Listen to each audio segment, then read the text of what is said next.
So here's a statement that won't blow anyone's mind. The SCP Foundation is really weird. And we're not even talking about the actual anomalies they contain. Sure, this top-secret organization puts in the time and the effort to make sure menaces to society like the hard-to-destroy reptile, the Scarlet King, and even the horrifying bad joke tomatoes stay behind lock and key. But sometimes you need to hold the mirror up to yourself and see just what the heck is going on.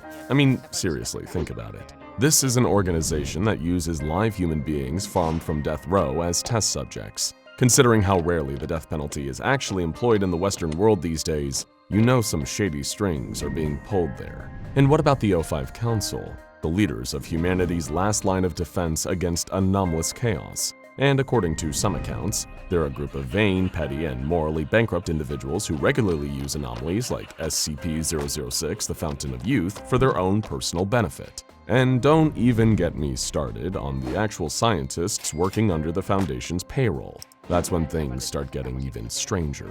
Of course, there's Dr. Jack Bright, a man forever changed by the chance interaction with SCP-963, an anomalous medallion, and one of Abel's deadly blades. Now he's an immortal weirdo who's equal parts brilliant and a total nuisance. So much so that there's an entire dedicated list forbidding all of his zanier antics. Then there's Dr. Alto Clef. Don't even try to shake his hand given how much this ex-GOC wildcard loves using violence to solve his problems. You may draw back a stump. He specializes in reality warping anomalies, often wields a ukulele cause he's just so darn quirky. Oh, and he's very likely the baby daddy to a teenage nature sprite after a dalliance with a goddess. What about Dr. Charles Ogden Gears? Sure, he may not look that strange to the naked eye. He's a man so dull and humorous that gray is his favorite color, and he thinks sugar on cornflakes is an act of unacceptable decadence. But he's got a whole lot of strangeness under the hood. Like the fact he's such an emotionally unavailable father that his daughters across dimensions have formed a splinter cell of the Serpent's Hand, where they work under the collective pseudonym The Black Queen, just to spite him. Dr. Dan, through acts of sabotage, was personally responsible for the worst SCP-096 outbreak in Foundation history, leading to the end of thousands of lives, just so he could receive clearance to terminate the creature. And he got that clearance, on the condition that the SCP Foundation would be terminating him for his crimes as soon as the goal is achieved. And then there's... Oh my gosh. Did someone dress a dog up in scientist clothes? Oh my god, that's the cutest thing I've ever seen. Oh, this is just brighten my day. Okay, maybe I was being too harsh on the Foundation before. Whose dog is this? Excuse me, sir, that is extremely inappropriate. Wait, you can talk? Of course I can talk, you dolt. I'm Professor KainPathosCrow, one of the SCP Foundation's finest minds in the field of advanced robotics and biochemistry. I have a level 4 clearance for 343's sake. I'm not some common bloody mutt. Oh, my apologies, Professor Crow. I wasn't aware you were a a talking dog. Well, yes, I imagine there's a lot you don't know about me, isn't there? I'm a little embarrassed to admit it, but that's true, Professor Crow. Our data on you and your work with the SCP Foundation is a little sparse. Here, take these files. These should give you a good primer. Okay, I suppose we better take this from the top then.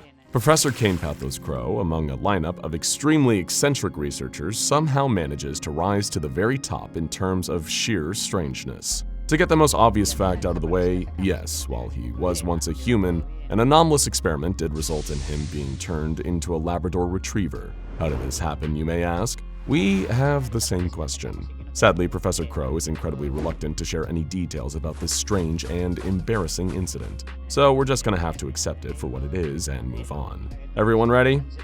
Okay, good. Despite his strange appearance, Professor Crow is actually one of the more scientifically qualified of the Foundation researchers. It's no surprise that, because of this, he has a relatively close working relationship with Dr. Gears. So much so that he still refers to Gears by his early Foundation codename, Cog, a reference to both the legendary Stern Doctor's initials and a pun on his iconic surname. During one incident, Dr. Gears did tell Professor Crow to terminate an anomaly that was, for all intents and purposes, a human child, if it presented any difficulties. This sours the wholesomeness of that previous fact, so we'll swiftly move on. Once again, Dr. Gears is just terrible with kids. Like a lot of Foundation researchers, Professor Crow was personally headhunted by the SCP Foundation after his academic work in the fields of advanced robotics and biochemistry started turning heads. This was, just for clarity's sake, back before Professor Crow was turned into a Labrador. Professor Crow spends most of his time working in Bioresearch Area 12, where he studies a variety of anomalies. But his bookish nature also earned him another interesting position. He's the SCP Foundation's chief librarian, where his encyclopedic knowledge of anomalous technical literature has made him a valuable asset in archiving and organization. This balances out some of Professor Crow's indiscretions. It is important to specify that Professor Crow is genuinely a well-liked figure among his SCP Foundation coworkers. After all, who wouldn't love to work with an adorable dog in a lab coat and glasses all day? But it's also important to note that he is also somewhat mistake-prone, with a number of these mistakes putting him in the crosshairs of his superiors. Professor Crow has come close to outright termination several times, perhaps the most out of any prominent researcher currently working at the Foundation. However, to keep himself out of the same dead man walking category that the thoroughly unpleasant Dr. Dan currently finds himself in, Professor Crow has a few aces up his sleeve. Firstly, he's got friends in the administrative department willing to pull a few strings to keep him out of harm's way. Hey, maybe they're just very ardent dog lovers up there. The other thing that's kept him from being turned into an extremely overqualified chew toy for SCP-682 is the contents of his brilliant brain. On many of the occasions where the O5 Council have considered terminating him, he's demonstrated the fact he possesses vital and often irreplaceable knowledge, saving his furry skin.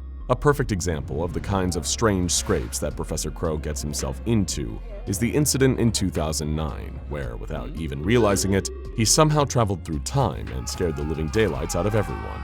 The details are best expressed here in Professor Crow's own dictated notes. 1802-2009. In all my years working here, there have been few things which have irritated me. Caused me physical harm, yes. Caused me undue stress, yes. Caused me innumerable amount of mental distress, yes. But few things have just irritated me. Time travel is one of them. I went to bed on the 15th of January, year 2009 at 1:30 a.m. I woke up on February 18th at 9:26 a.m. of the same year.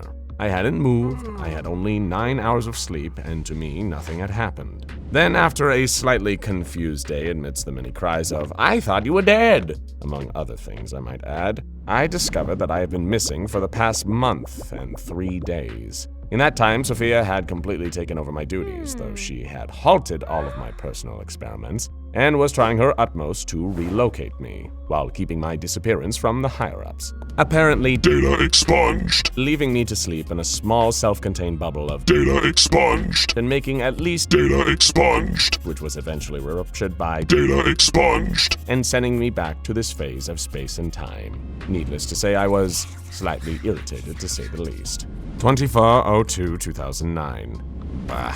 They've had me in quarantine for nearly the past week, observing me and running tests to see if they can find any sort of strange abnormalities with my physiology, my behavior, my anything. If I had one more hand shoved up my nether regions, or I'm forced to look at one more bloody ink blot, I'm going to flip out and go rabid. They'll say they'll stop the quarantine soon, and Sophia says the higher-ups still haven't caught on to anything. And I suppose I'm lucky in that count.